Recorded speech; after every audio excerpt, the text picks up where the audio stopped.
Eh, saya mulai. Assalamualaikum warahmatullahi wabarakatuh. Eh, Sebelum kita mulai perkuliahan pada hari ini, alangkah baiknya kita berdoa menurut kepercayaan dan agama masing-masing.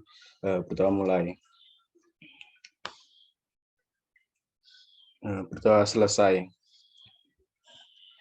Oke, di sini kami dari kelompok 13 akan mempresentasikan hasil diskusi kami bertemakan media massa dalam olahraga. Sebelumnya yang diampu oleh Bu Siti Baitul Mukaromah SSI MSI dan Pak Zainuddin Amali SE MSI. Sebelumnya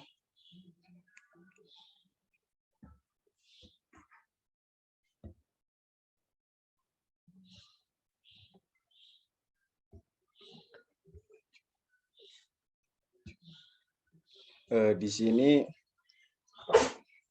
saya akan memperkenalkan kelompok kami, yaitu saya sendiri Ari Lopez dengan NIM akhir 26 dan Muhammad Novel Ramadan dengan NIM akhir 27. Next, untuk materi pertama adalah media massa dalam olahraga. Media dalam olahraga merupakan suatu hasil teknologi yang mengacu kepada pencapaian pesan bagi pendengar, serta ragam dalam media yang mampu membuat olahraga itu terkenal dan memiliki keuntungan masing-masing, baik dari segi popularitas ataupun komersial bisnis. Dari media tersebut termasuk ada televisi, radio, surat kabar, dan internet.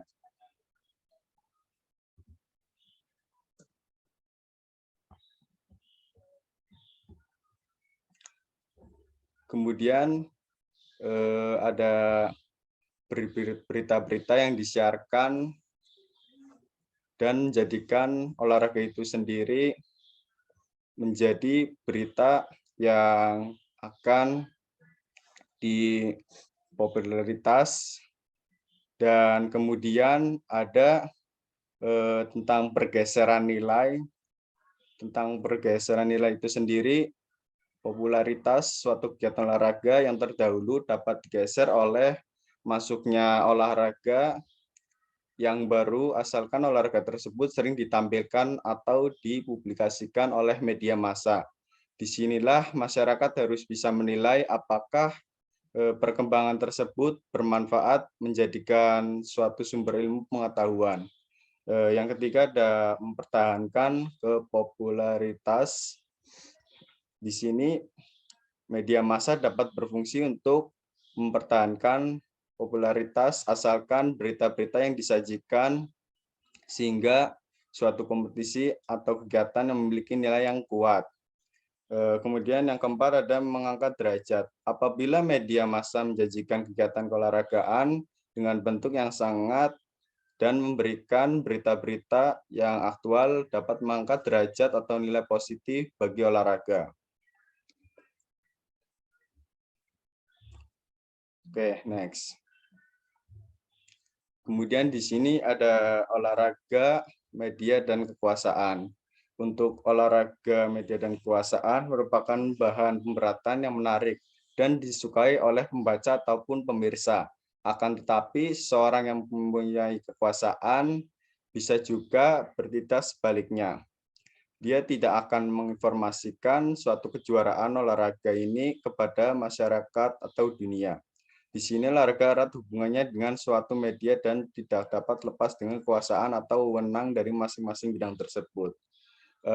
Kemudian akan dilanjutkan oleh rekan saya, Mas Noval Ramadan, dipersilahkan. Baik, terima kasih. Untuk selanjutnya ada alat informasi. Next.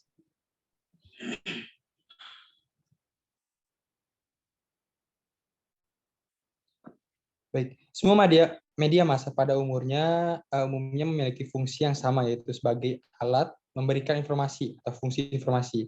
Artinya, melalui isinya seseorang dapat mengetahui, memahami sesuatu sebagai alat yang mendidik atau fungsi edukasi.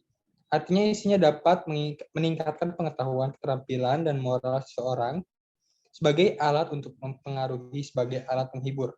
Fungsi entertainment artinya melalui isinya seorang dapat terhibur, menyenangkan hatinya, memenuhi hobinya, mengisi waktu luang. Next.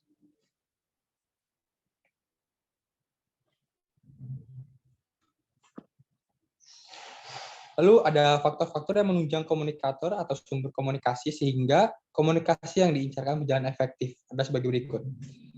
Pertama ada kredibilitas, terdiri dari komponen keahlian dan kepercayaan. Keahlian ini tergantung pada latihan, pengalaman, kemampuan, inteligensi, profesionalisme, dan status sosial. Percayanya artinya bahwa sumber dapat dipercaya, sehingga sumber yang berkredibilitas, yaitu sumber yang mempunyai pengetahuan dan dapat dipercaya. Lalu yang kedua ada daya tarik, diidentifikasi dalam 4 hal. Yang pertama ada kesamaan, misalnya dari segi materi ada kesamaan kepentingan yang diulas atau dari segi lainnya antara sumber dan halayaknya sehingga terjadi homogenitas. Lalu yang kedua ada dikenal sumber tidak asing lagi bagi halayak. Lalu ketiga ada kegemaran. Lalu yang keempat ada daya tarik fisik. Biasanya lebih berpengaruh dalam komunikasi langsung, di mana kalau halayak dapat langsung melihat sumber kekuasaan. Menurut Kaliman dalam Rahmat tahun 1986 adalah kemampuan yang menimbulkan ketundukan, sementara itu jenis-jenis kekuasaan menurut French dan Treven seperti dikutip. Rahmat tahun 1986 terdiri dari 5 macam kekuasaan keahlian berasal dari pengetahuan, pengalaman, keahlian, dan kemampuan yang dimiliki komunikator. Kekuatan informasi berasal dari isi komunikasi tertentu atau pengetahuan baru yang dimiliki komunikator kekuasaan. Rujukan komunikator dijadikan sebagai kerangka rujukan untuk menilainya. Sebagai teladan bagi dirinya, kekuasaan legal berasal dari seperangkat peraturan atau norma yang menjadi dasar komunikator berwenang melakukan suatu tindakan. Next.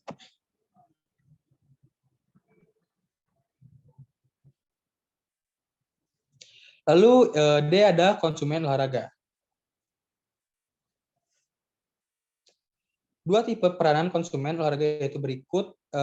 Pertama, konsumen langsung atau konsumen langsung adalah seseorang yang mengikuti pertandingan olahraga, contohnya pergi berolahraga, lapangan sepak bola, stadion, basketball arena, lapangan rumah, atau lapangan tenis. Lalu yang kedua ada konsumen tidak langsung, adalah seseorang yang menyerap olahraga lewat massa media televisi, radio, buku-buku, majalah, surat kabar, dan diskusi. Next.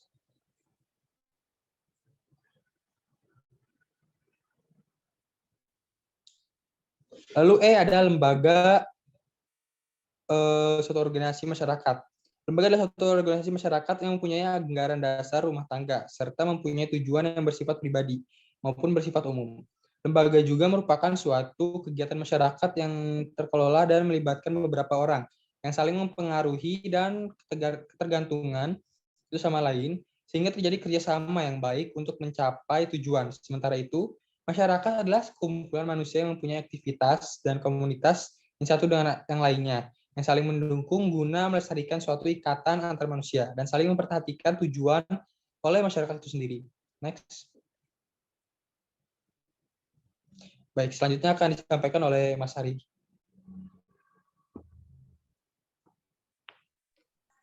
Oke, terima kasih Mas Nopal. Di sini ada implikasi penayangan olahraga. Apa yang terjadi ketika TV menayangkan olahraga? TV telah mempengaruhi ekonomi, hak milik, dan hak suara. Cara manajemen dan bahkan estetika daripada olahraga biasanya telah dicetak atau diatur dalam suatu yang terbagi menjadi 4 bagian, seperti keberadaan televisi olahraga yang diputar oleh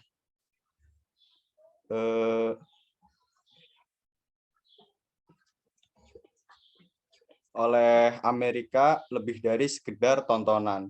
Kemudian televisi olahraga untuk menemukan jati dirinya membutuhkan dan meningkatkan suaranya. Kemudian ada televisi bertanggung jawab untuk menyusun dan membuat waktu yang baik dan komersial yang banyak. Terakhir, televisi pada tingkatan perguruan tinggi telah diseleksi.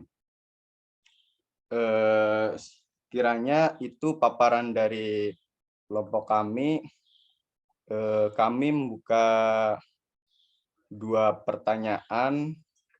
Untuk jika ada pertanyaan, silahkan on mic dan raise hand. Terima kasih.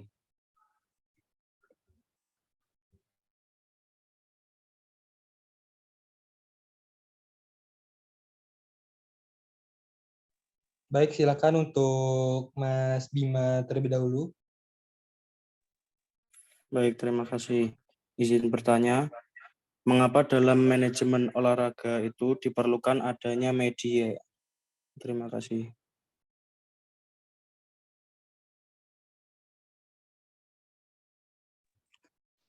Oke, terima kasih Mas Bima atas pertanyaannya. Kita tabung dulu untuk pertanyaannya. Oke, yang kedua Mbak Gita, silahkan on mic. Baik, terima kasih atas kesempatannya. Mohon izin bertanya, menurut Anda, bagaimana peran media massa dalam olahraga? Mohon dijelaskan. Terima kasih.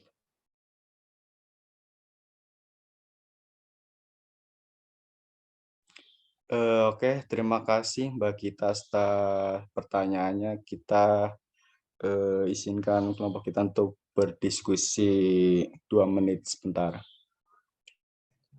Baik, dimohonkan untuk dari Mas Bima dan Mbak Gita agar menuliskan pertanyaannya di kolom komentar.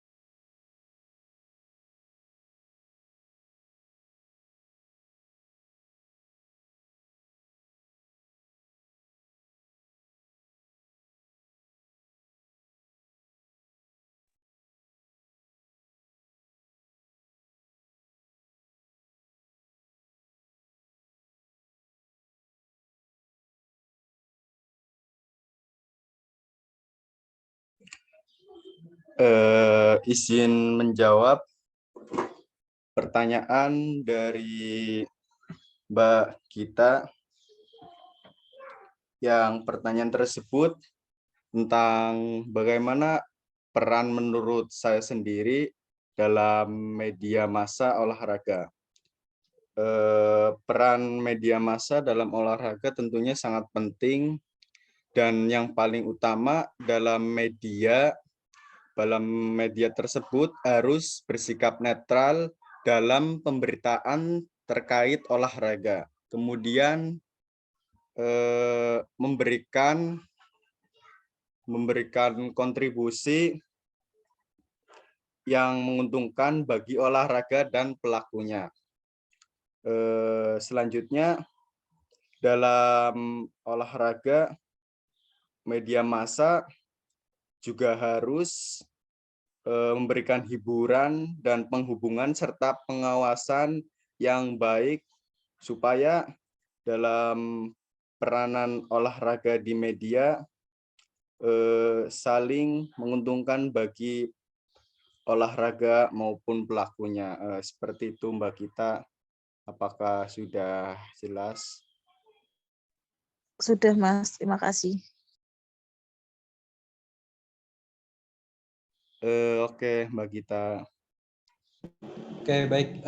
Di sini saya akan menjawab pertanyaan dari Mas Bima yang pertanyaannya mengapa dalam manajemen olahraga diperlukan adanya media. Oke, ini menurut saya sendiri, jika ada yang salah tolong dikoreksi. Menurut saya sendiri dalam sebuah manajemen olahraga sangat perlu membutuhkan media di mana yang pertama, dalam media kita bisa mempromosikan suatu olahraga sehingga masyarakat lebih tahu apa itu olahraga dan bisa menarik keinginan para masyarakat untuk berolahraga. Lalu yang kedua ada karena dengan adanya media kita bisa memperkenalkan olahraga baru yang telah diciptakan oleh orang-orang sehingga kita mengetahui ada beberapa olahraga baru dengan hal contohnya seperti Roundnet atau dan yang lain-lain. Lalu untuk masa promosi juga kita bisa lihat seperti adanya di Jepang yang dimana kalau tidak salah nama programnya itu promosinya itu Sport for All, di mana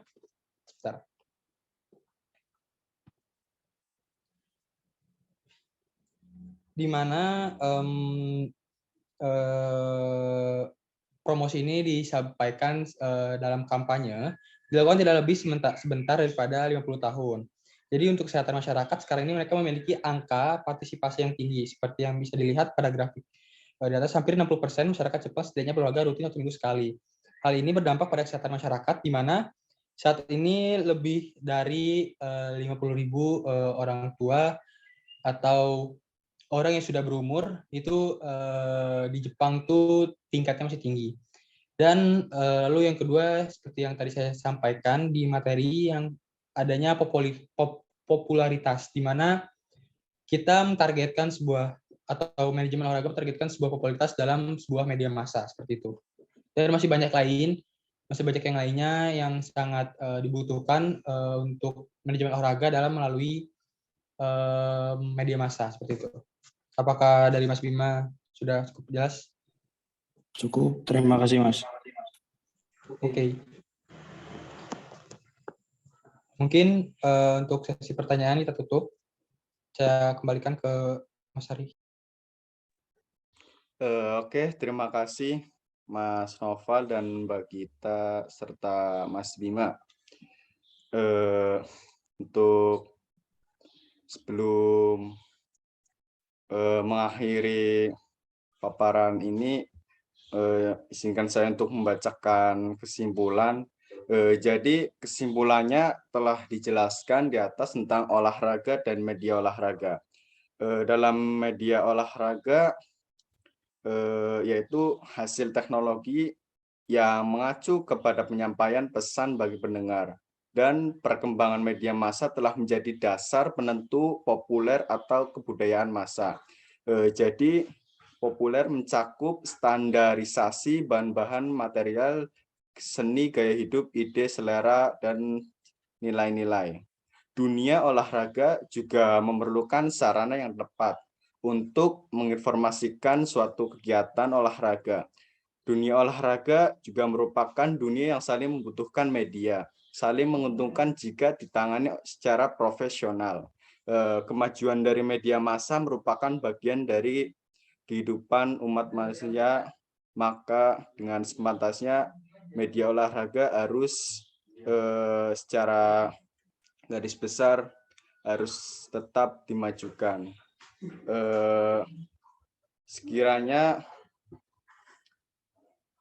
terima kasih untuk semuanya dan terima kasih juga untuk teman-teman untuk mengakhiri paparan dari kelompok kami. Kurang lebihnya mohon maaf jika kelompok kami banyak kesalahan ataupun kurang. Kurang lebihnya mohon maaf. Sekian dari kelompok kami. Wassalamualaikum warahmatullahi wabarakatuh.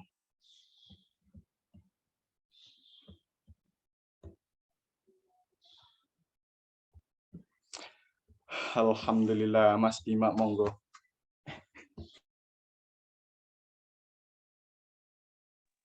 Tolong share screen ke Yuri. Syukur ora toh. Aku tak katanya disconnect.